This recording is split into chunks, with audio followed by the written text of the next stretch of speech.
Hi, in this video we're going to be talking about the mockups feature that you could use in Canva.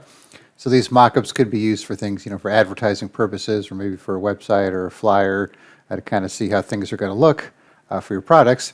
So the easiest way to get to it is go to your apps and then do a search for mockups. You might see that you have SmartMockups, so that works a little differently. I think the mockups is a little easier to use, but you could try this one out too. It's similar, but not quite.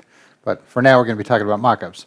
So once you find mockups, click on Generate Product Mocks, and then you'll have the option to use an existing design or use a new design. So I'm going to do a new design. Then you can pick one of these common design types here, and I'm just going to do a custom size.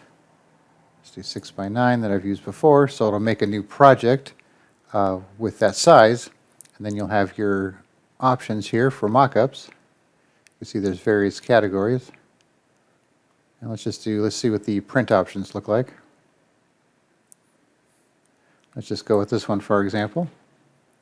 And you kind of, stretch it out and fit the page if you want, that type of thing. So now the way you get your image into the mockup is you just drag and drop it from your uploads.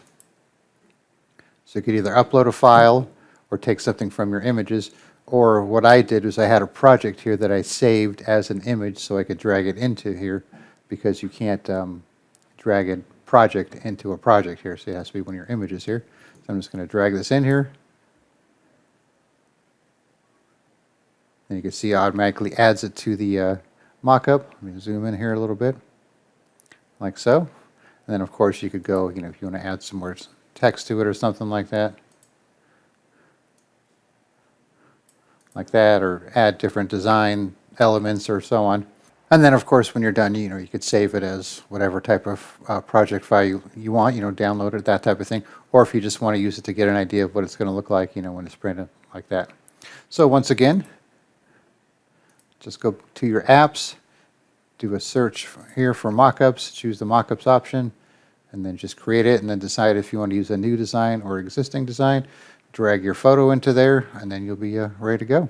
All right, thanks for watching, and be sure to subscribe.